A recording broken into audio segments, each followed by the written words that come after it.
ఈ రోజు రేపు ఏపీలో కేంద్ర ఎన్నికల సంఘం పర్యటన ఉండబోతోంది. ఇప్పటికే విజయవాడ చేరుకున్నారు CEC Rajiv Kumar and team. ఎన్నికల ఏర్పాట్లపై రాజకీయ పార్టీలతో కీలక సమావేశాలు ఉండబోతున్నాయి. ఓటర్ల జాబితా ఫిర్యాదులపై సీఈఓ, కలెక్టర్లు, ఎస్పీలతో సమీక్ష నిర్వహించబోతున్నారు. ఎన్నికల అరేంజ్మెంట్స్ పై రేపు ప్రజెంటేషన్ ఇవ్వబోతున్నారు. సీఈఓ, ఈసీ భేటీకి కలిసి వెళ్లబోతున్నారు చంద్రబాబు, పవన్ కళ్యాణ్. వైసీపీ తరఫున హాజరు కాబోతున్నారు విజయసాయిరెడ్డి, మార్గాని భరత్. ఓటర్ల జాబితాలో అవకతవకలపైనే ఫిర్యాదులు చేయబోతున్నాయి పార్టీలన్నీ. దొంగ ఓట్లపై సంచలన కామెంట్స్ చేశారు వైసీపీ ప్రధాన కార్యదర్శి సజ్జల రామకృష్ణారెడ్డి.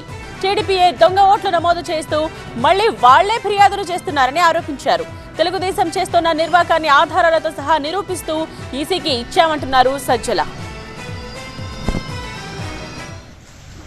ఏదో మై పార్టీ డాట్కామ్ ఏదో పెట్టుకున్నారు, దాంట్లో అంతా ఎక్కించుకుంటున్నారు, పర్సనల్ డేటా కలెక్ట్ చేస్తున్నారు. ఇళ్లలోకి వెళ్తే కొంతమంది గొడవలు కూడా చేశారు, మా పర్సనల్ డేటా మీకు ఎందుకని. ఇవి అందరికీ తెలిసినవి. సంతానలేమి సమస్యతో బాధపడుతున్నారా? చింతించకండి. సుమారు 90,000 జంటలకు ఆనందం నింపింది ఓఎస్ఎస్ ఫర్టిలిటీ. ఈ రోజే 7825893600 కి కాల్ చేయండి. సంతానోత్పత్తి చికిత్సపై భారీ డిస్కౌంట్లు పొందండి. గుడ్ న్యూస్ చెప్పండి. ఈ ఆధారాలతో సహా మొత్తం పెట్టాం.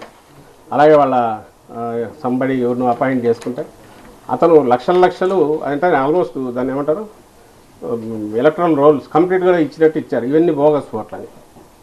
అవి కిందికి పంపిస్తే లక్షల్లో అవన్నీ జెన్యున్ ఓట్లని మళ్ళీ కింది నుంచి పైకి వచ్చింది. కానీ వాళ్ళకి రావాల్సిన ప్రచారం ముందు ఏదో చేయాలనుకుంటున్నారో అదైతే కొట్టేశారు. ఇదిగో ఇన్ని లక్షల బోగస్ ఓట్లని మేము ఇచ్చామని. కానీ చేస్తున్నది ఎవరంటే హైదరాబాద్ నుంచి అదేది వాళ్ళు ఫ్లెక్సీలు పెట్టి మరి తెలంగాణ ఎలక్షన్ కాగానే ఫోటోలతో సహా ఇచ్చాము ఎలక్షన్ కమిషన్. బరి తెగించి ఆ బండగా ఆ రోజు చేసినారు, ఈరోజు ఇప్పటికి అపోజిషన్లోనూ కూడా చేస్తున్నారు. తెలిసినవే ఆ విద్యలు తెలుగుదేశం పార్టీ. కానీ కంప్లైంట్లు మాత్రం మొత్తం మా మీద పెట్టి అక్కడి నుంచి ఇక్కడి వరకు పొదలు వేసిన నుంచి కట్టలు ఇస్తున్నారు. ఎందుకంటే నేను అనుకోవడం అయితే ఈ రేపు పోయిన తర్వాత ఎందుకు పోయినారంటే అది అంతకుముందు ఈవీఎంల మీద పడినాడు. ఒకసారి ఓడిపోతే ఈవీఎంల మీద, ఓటర్ లిస్ట్ మీద ఇవి చూపించి మేమంతా చేసి చేసినామని చెప్పడానికి ఒక సాకు కోసం ఇదంతా చేస్తున్నారని మేము అనుకుంటాం.